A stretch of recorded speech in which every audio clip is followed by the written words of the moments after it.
السلام عليكم. وعليكم السلام ورحمة الله وبركاته. أنا عايزة بس آخد رأي حضرتك، عندي مشكلة كبيرة جدا. اتفضلي. أنا دلوقتي متجوزة بقالي 5 سنين. وفي أولاد؟ في ولد. في ولد. وأنا جوزي واخدين بعض عن حب يعني، وأهله هم يعني كانوا في الأول مش موافقين وأهلي مش موافقين، بس اتجوزنا والأمور عدت.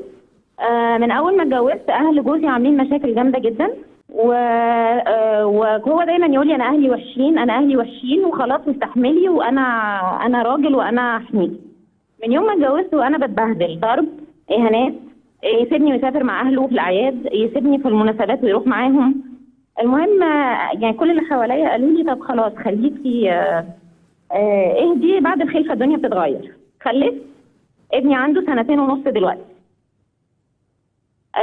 بعد ما خلفت ما حدش جه شاف ابني. هو عنده اختين بنتين ومتجوزين والحمد لله مستقرين في حياتهم، ومامته وباباه ربنا يديهم الصحه موجودين. طبعا ما حدش جه شاف ابني لحد دلوقتي عنده 2.5 سنين ما حدش شافه. وهو دايما يقول لي انا اهلي وحشين وانا عارف ان انا اهلي سبب المشاكل، وانا ما انا كل مشكلتي معاه ان انا رد فعلي بس بيبقى صعب شويه، بيبقى ايام بتعصب، لاني دايما بتكلم معاه وبقول له انا نفسيتي بتتعب من اللي انت بتعمله، انا اللي انت بتعمله ده مش ما ينفعش. وانا ايه هو اللي بيعمله؟ ايه هو اللي بيعمله؟ ايه اللي بيعمله هو؟ سيبك من اهله. ايه اللي هو بيعمله؟ ايه اللي هو بيعمله؟ هقول لحضرتك اللي هو بيعمله دلوقتي، انه انا ما عنديش مانع خالص ان انا ابقى كويسه معاهم. هم عاملين مشاكل انا ما اعرفش هي ايه سببها، وهو مش عايز يعرفني. فهو بيجي دايما عليا في اي حاجه علشانهم، يعني يسيبني ويروح معاهم. يا حبيبي انا كده هتعب، انا كده يعني ليه طب بتعمل كده؟ طب انا ما عنديش مانع ان انا اروح معاك. لا هم مش عايزينك. طيب ماشي. خلفت وعملت عقيقه وعملت عيد ميلاد، لحد اليوم اخواته ما شافوش ابني ولا والدته، يعني والدته ولا كلوا حته لحمه؟ ولا كلوا حته لحمه يا ساره من ولا كلوا حته لحمه، والله ولا كلوا حته لحمه. ايوه. ولا جابوا هم هديه للواد ولا حاجه؟ ولا حاجه. انا ابني بس اقول للامانه، انا ابني لما طهرته والدته بعتت معاه فلوس وخلاص. اقول له عايزه اروح لمامتك بالولد، يقول لي لا انا عارف الوقت المناسب هوديكي، دلوقتي لا. المهم يعني سيبنا بعد سنه انا وهو، كانت بسبب مشاكل ثانيه، ورجعنا. قال لي انا اهم حاجه عندي ان انا اصالحك على والدي ووالدتي. قلت له انا ما عنديش مشكله، على راسي، دول مامتك وباباك، وانا عمري ما هغضب ربنا ولا هخليك تغضب ربنا علشان خاطري.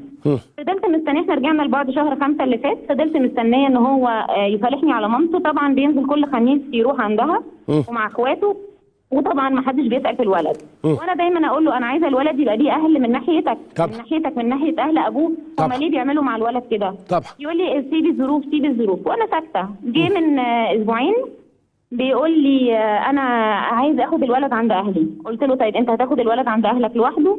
قال لي ما هم لازم يتعلقوا بيه هو الاول لوحده من غيرك. قلت له ما ينفعش الكلام ده. ليه طيب؟ انت عملت فيهم ايه؟ هو بيقول كده، انت عملت فيهم ايه؟ يا شيخ مبروك، والله وحياة ابني، يا رب ما اربي ابني. لا عدوك ولا حاجه، ما حدش فاهم فيه ايه. هو ذات نفسه بيقول لي ده انا لو ابني ده ابن زنا ما يعملوش معاه كده. كويس. بس فالمهم جه بيقول لي الولد يروح عند اهلي يا تطلقي. قلت له طب انا ما منعتش، انا هاخد الولد واوديه لمامتك لحد عندها. قال لي لا هي مش عايزاكي. انا كلمتها قلت لها يا طنط انا هجيب لك الولد. قالت لي لا انت ما تدخليش بيتي. قلت لها ليه يا طنط؟ ايوه. قالت ايه؟ استني يا ساره، قالت ايه؟ قالت لي انت ما تدخليش بنتي فيه. ليه لما انت بتقولي لها ليه؟ هي جاوبت قالت ايه لما انت قلت لها؟ قلت لها ليه؟ قالت لي هو كده. والله العظيم قالت لي كده.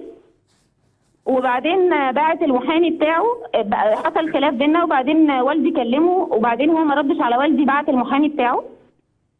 قال له هو ليه شرط، يا اما الولد يروح عند اهله يا اما يطلقها.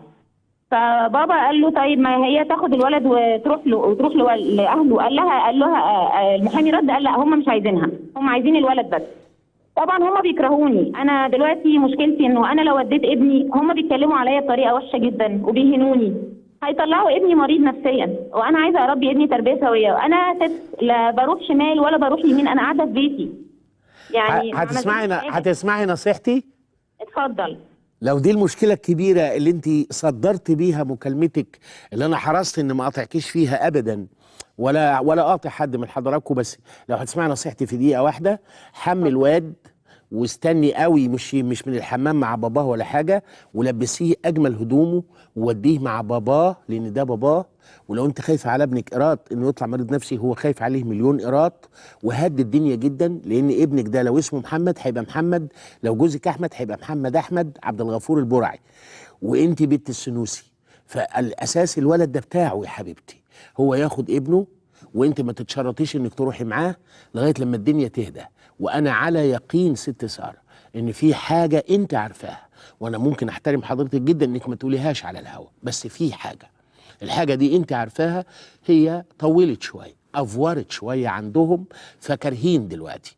لكن ما دام جوزنا معانا وفي حضننا وبيروح لهم ويجي، وهو واد مؤدب جدا جوزك، وانا بحييه وبحترمه انه ما بيفتحلكيش فايل سواد وبيحكي لك غم ونكد، يقول لك شورت انسر هم مش عايزينك وخلاص من غير ليه، انت ما تعمليش موضوع، قولي ربنا يهديني ويهديهم، وهاتيله طبق الفاكهه، وما تضيعيش الوقت في سرد النكد، وبكره لا تدري لعل الله يحدث بعد ذلك امرا. اسمعي نصيحتي لو هتسمعي.